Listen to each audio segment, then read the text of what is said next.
মুসলিমদের পারস্পরিক ঐক্য যে কারণে গুরুত্বপূর্ণ। আসসালামু আলাইকুম প্রিয় দর্শক, উম্মা কণ্ঠের নতুন আরেকটি ভিডিওতে আপনাদের স্বাগতম। আজকের ভিডিওতে আমরা জানব মুসলমানদের পারস্পরিক ঐক্য যে কারণে গুরুত্বপূর্ণ।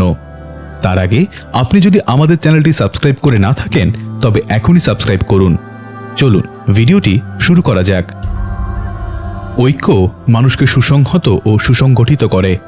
ঐক্যের মাধ্যমেই মানুষ প্রতিকূলতা উতরিয়ে জীবনকে সহজভাবে উপভোগ করতে পারে। ঐক্যের বিষয়টি শান্তি শৃঙ্খলার জন্য গুরুত্বপূর্ণ। মুসলিমদের পারস্পরিক ঐক্যবদ্ধ থাকতে বলেছেন রাসূল সাল্লাল্লাহু আলাইহি ওয়াসাল্লাম। আল্লাহ তাআলা পবিত্র কোরআনে বলেন, তোমরা সবাই আল্লাহর রজ্জুকে দৃঢ়ভাবে ধারণ করো এবং বিভক্ত হইও না।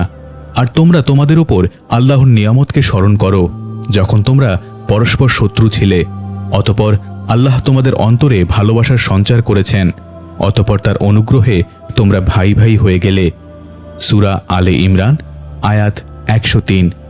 অপর আয়াতে বর্ণিত হয়েছে, নিশ্চয়ই মুমিনরা পরস্পর ভাই ভাই, কাজেই তোমরা তোমাদের ভাইদের মধ্যে আপোষ মীমাংসা করে দাও। আর তোমরা আল্লাহকে ভয় করো, আশা করা যায় তোমরা অনুগ্রহ প্রাপ্ত হবে।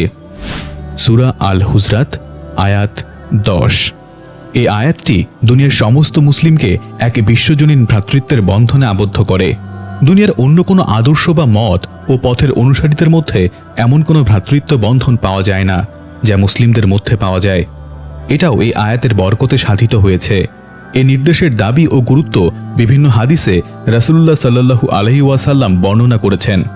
ওইসব হাদিসের আলোকে এই আয়াতের আসল লক্ষ্য ও উদ্দেশ্য বোধগম্য হতে পারে। জাবির ইবনে আবদুল্লাহ বলেন, রাসূলুল্লাহ সাল্লাল্লাহু আলাইহি ওয়াসাল্লাম আমার থেকে 3টি বিষয়ে বায়াত নিয়েছেন। 1. সালাত কায়েম করব। 2. যাকাত আদায় করতে থাকব। 3. প্রত্যেক মুসলমানের কল্যাণ কামনা করব। বুখারী 55। অন্য হাদিসে রাসূলুল্লাহ সাল্লাল্লাহু আলাইহি ওয়াসাল্লাম বলেছেন, মুসলিমকে গালি দেয়া ফাসিকি এবং তার সাথে লড়াই করা কুফরি। বুখারী হাদিস 6044, মুসলিম 63। অপর হাদিসে রাসূলুল্লাহ সাল্লাল্লাহু আলাইহি ওয়াসাল্লাম বলেছেন, প্রত্যেক মুসলমানের জন্য অপর মুসলমানের জান মাল ও ইজ্জত হারাম। মুসলিম হাদিস 2564, তিরমিজি হাদিস 1927। নবী সাল্লাল্লাহু আলাইহি ওয়াসাল্লাম আরও বলেছেন, এক মুসলিম আরেক মুসলমানের ভাই, সে তার উপর জুলুম করে না, তাকে সহযোগিতা করা পরিত্যাগ করে না এবং তাকে লাঞ্ছিত ও হেয় করে না।